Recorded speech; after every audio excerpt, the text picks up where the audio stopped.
5. Family law. A strange passage of Scripture points to a fact of law commonly overlooked. Cain, on hearing his sentence for murder from God, complained, saying, "My punishment is greater than I can bear. Behold, thou hast driven me out this day from the face of the earth, and from thy face shall I be hid. And I shall be a fugitive and a vagabond in the earth, and it shall come to pass that every one that findeth me shall slay me." And the Lord said unto him, "Therefore whosoever slayeth Cain, vengeance shall be taken on him sevenfold." And the Lord set a mark upon Cain, lest any finding him should kill him. And Cain went out from the presence of the Lord, and dwelt in the land of Nod, on the east of Eden. Genesis 4:13-16.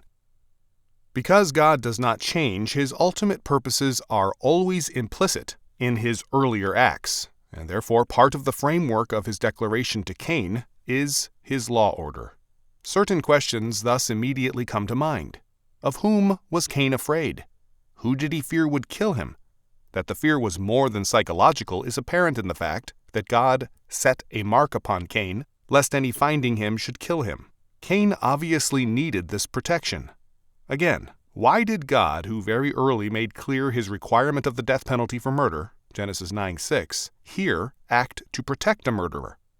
Before dealing with these questions, a brief examination of the text is of interest. Leupold rendered Genesis 4:14 thus: "Behold, thou hast this day driven me forth off the ground, and I must stay hidden from thee, and I must be shifting and straying about in the earth, and it will happen that whoever finds me will slay me." Cain's words clearly presuppose the death penalty for murder. God's law had been earlier declared, and Cain sees the need to escape from both God and man, and he complains against the odds. The fact that his was a vicious murder makes no difference to him. He feels the punishment is hopelessly unfair to him. Furthermore, Leupold translated verse 15b, "And Yahweh gave Cain a sign that whoever found him would not murder him."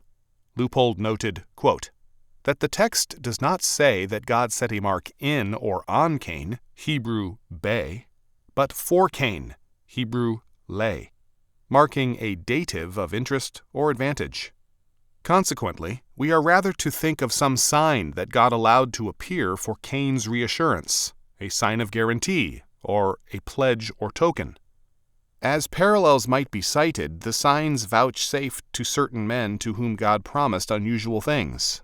Gideon, Judges 6:36-40, Elisha, 2 Kings 2:9-12. God let this sign appear, therefore, for Cain, and he felt reassured. There is therefore no ground for supposing that Cain went about as a marked man all the rest of his life.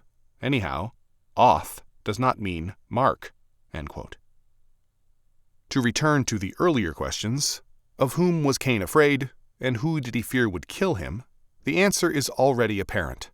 Cain very obviously feared that God, having declared his law to mankind orally from the beginning, would himself perhaps execute the death penalty against Cain. Moreover, he feared that other men would also kill him because God's law placed them under obligation to do so. Cain's words clearly indicate that a law order had been instituted. Cain was a mature and married man, Genesis 4:17. Adam had a number of sons and daughters whose names are never given to us during his 930 years of life, Genesis 5:3-5. As a result, by the time of Abel's murder, a number of persons already existed who were ready and capable of enforcing the law. Adam, as the head of his household and of the young humanity, was in a position to require enforcement of his family members. The family, thus, was clearly a law order, geared to a discipline and ready to enforce its law on its members. Cain's reaction is obvious evidence of this. God clearly had established the family as a law order. This brings us to our major question. Why then, in apparent contradiction to the rest of Scripture, does God move here to protect Cain from being killed? Protection for crime was clearly not God's purpose. At every point, Scripture reveals God as the enemy of sin, and his demand for judgment is so strict and unwavering that only the death of Jesus Christ could make atonement for sin by fulfilling the law to the full. Obviously, then, God's purpose here was not the protection of Cain. Rather, the protection of Cain was a byproduct of his central purpose. God himself is revealed as Cain's accuser, and the very earth, because God created it, witnesses to God's law against Cain. Genesis 4:9-12. The question we must ask then is this: what kind of law order was God maintaining which incidentally led to Cain's protection? This is the key question, and unfortunately commentators do not ask it. The family very clearly has a serious role in law enforcement. The family is a law order and disciplines its members. The nature and extent of the family's punishing power can be seen by looking again at a text previously considered, Deuteronomy 21:18-21, the death penalty for juvenile delinquents. There are certain very important aspects to this law. First, the parents are to be complaining witnesses against their criminal son. The loyalty of the parents must thus be to God's law order, not to ties of blood. If the parents do not assist in the prosecution of a criminal child, they are then accessories to the crime. Second, contrary to the usual custom whereby witnesses led in the execution, in this case, the men of the city did. Thus, where the death penalty was involved, the family was excluded from the execution of the law. Now to return to Cain. Cain was obviously reared in a family which was a disciplined law order. Both he and Abel, as other children, were disciplined and productive workers. Cain knew of the death penalty for murder and feared it. The remarkable protection of Cain from the death penalty was due to the fact that the family was barred from an area of law enforcement, the death penalty, which properly belongs to the state. In Cain's day, mankind was made up of Adam and Eve and a number of sons and daughters. A quote-unquote sign of guarantee was given to Cain that he would not be executed by his parents or by his brothers and sisters. Very obviously, the family was informed of this, because this part of Genesis 1:1-5:1 is Adam's record. Later, Cain built the first city, that is, a walled community, to protect himself. Cain did not require protection from Adam's household. He did require it from his own progeny. We have Lamech's declaration of his readiness to kill if his honor were wounded, Genesis 4:23-24. Significantly, Lamech simply stepped up the lawlessness Cain had practiced. If Cain shall be avenged sevenfold, truly Lamech 70 and sevenfold, Genesis 4:24. The family thus was created as the central law order, but at the same time was strictly limited in that the death penalty was withheld from it. The family can discipline, punish, and cast out a member, but it cannot kill him. At that point, it must turn to the state simply as a witness to the offense. It cannot be the executioner. The family has real powers. A godless child can be disinherited. He can be punished in a variety of ways. But the basic fact of biblical law is that the power to kill is not a family power, because coercion is not the strongest aspect of family law. The family is tied together by bonds of love. The husband cleaves to the wife, and the children obey their parents in love and duty. Basic to family law, thus, is the inner bond of blood and faith. The Bible does not speak of gratitude, a word not used in the Bible. Its term is thankfulness, and this is assumed, not required. We have seen previously how closely associated parental authority and God's authority are, Leviticus 19:3. This is further demonstrated by Isaiah 45:9-10. Woe unto him that striveth with his Maker! Let the potsherd strive with the potsherds of the earth. Shall the clay say to him that fashioneth it, What makest thou? Or thy work, He hath no hands. Woe unto him that saith unto his father, What begettest thou? Or to the woman, What hast thou brought forth? The same thought appears in Isaiah 10:15. The idea of anyone being ungrateful to God or to one's parents is presented as the epitome of what is revolting and disgusting. Parents may or may not be lovable.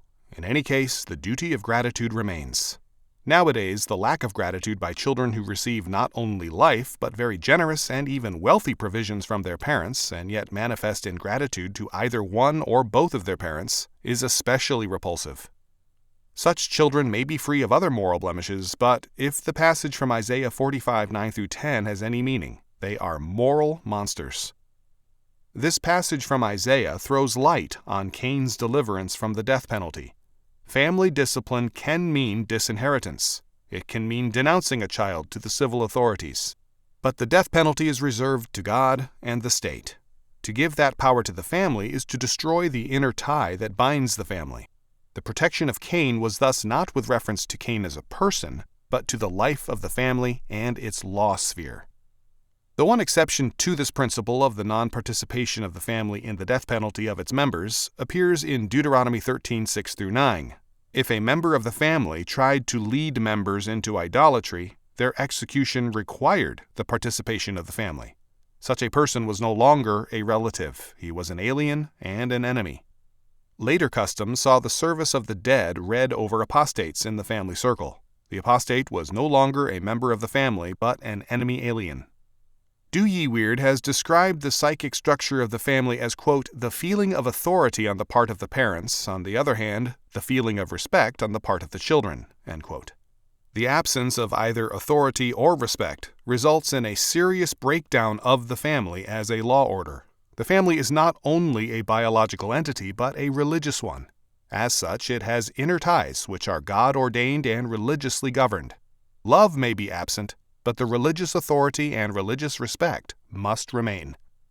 Their absence indicates a radical evil. No child can plead that his parents do not merit respect.